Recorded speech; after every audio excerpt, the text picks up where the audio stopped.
Today on the Green Olive Cooking Channel, I'm going to teach you how to make this easy caramel apple cake. Nothing says fall more than apples and caramel, and you're going to be surprised how simple and easy it is to put together. Pronto? Allora andiamo a cucinare.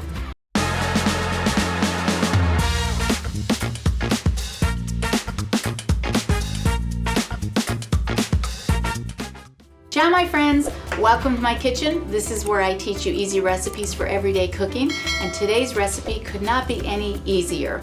So let me go ahead and show you how to put it together. To start, to make our caramel apple cake, we need to make a crumb topping. So what I have here is half a cup of flour, half a cup of sugar, half a teaspoon of ground cinnamon, and a quarter teaspoon of fresh ground nutmeg. And so we're just going to take a whisk and just whisk all this together so it's evenly incorporated.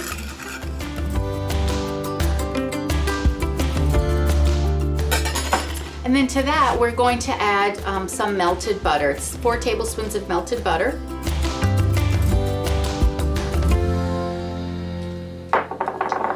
So we just want to add the butter and the sugar until it all comes together.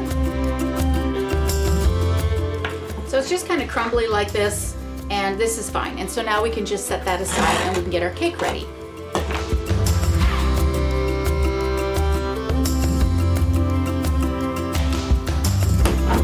Okay, so to start making our cake, we're going to start with half a cup of softened butter. And to that, we're going to add a half a cup of granulated sugar. Now just using a hand mixer, we're just going to incorporate until the butter and the sugar is nice and creamy. Now to that, I'm going to add a tablespoon of vanilla extract, and I'm going to add 1 egg at a time so it evenly incorporates.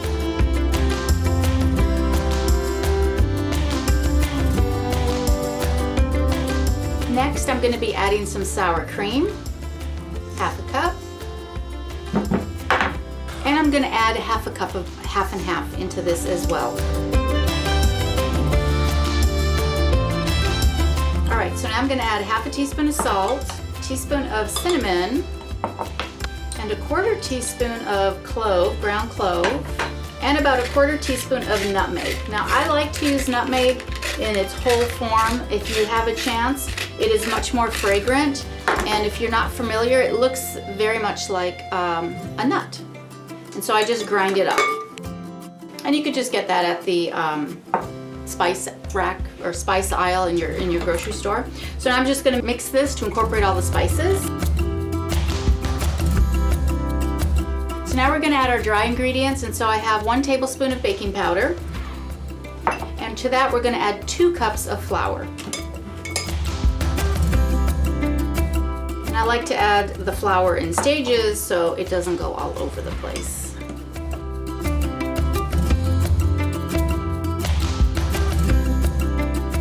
Okay, so now we are going to set that aside. Now we're going to add our apples, and you can add whichever apple you prefer, whatever is your preference is fine. I like either the Fuji or the Honeycrisp. So what we're doing is we're just going to cut this into small cubes, and you can add as much or as little apple as you like. I'm going to add about 2 apples. I think that'll be good, but if you like a lot of apples, you can add 3. If you don't like as much, just only add 1, but I wouldn't add more than 3 apples. And again, it depends on the size of apples too, but you'll know once you get it in there if it's too much apple or not.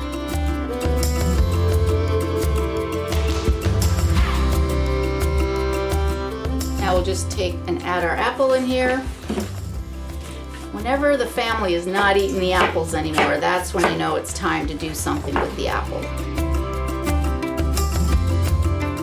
Alright, so I'm just going to now mix all those apples in there, and I'm just doing 2 apples. I think that will be good for this. Okay, that's perfect. So that is a good indication that we have enough apples in here. So now we want to get an 8x8 pan. I've buttered it, and then I've lined it with parchment paper, and then I added a little bit of butter on top of the parchment paper. So this is going to make it easier for it to come out when it is ready. So you want to make sure you have these little handles so you can grab. And so we're just going to add this into our pan. just using the spatula, we just want to even out our batter. Okay, now that crumb topping that we made earlier, we want to add that to the top of our cake. And you just want to break it up and just evenly spread it on the top.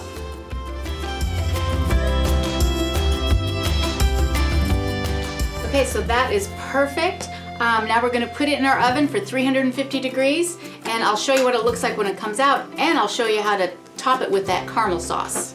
And just like that, it's Christmas. I don't know if you noticed there was a scene change, but we are now in Christmas mode. But our cake is also done too.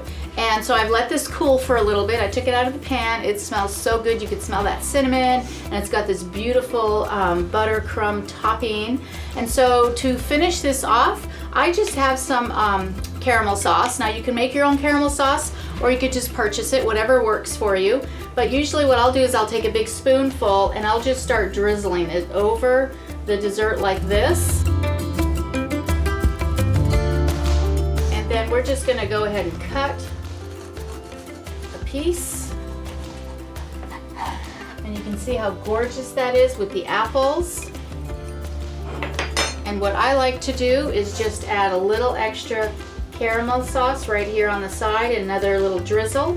If you wanted to, you could put a scoop of vanilla ice cream and put some caramel sauce on top, and there you have a great dessert that's perfect for coffee, for tea.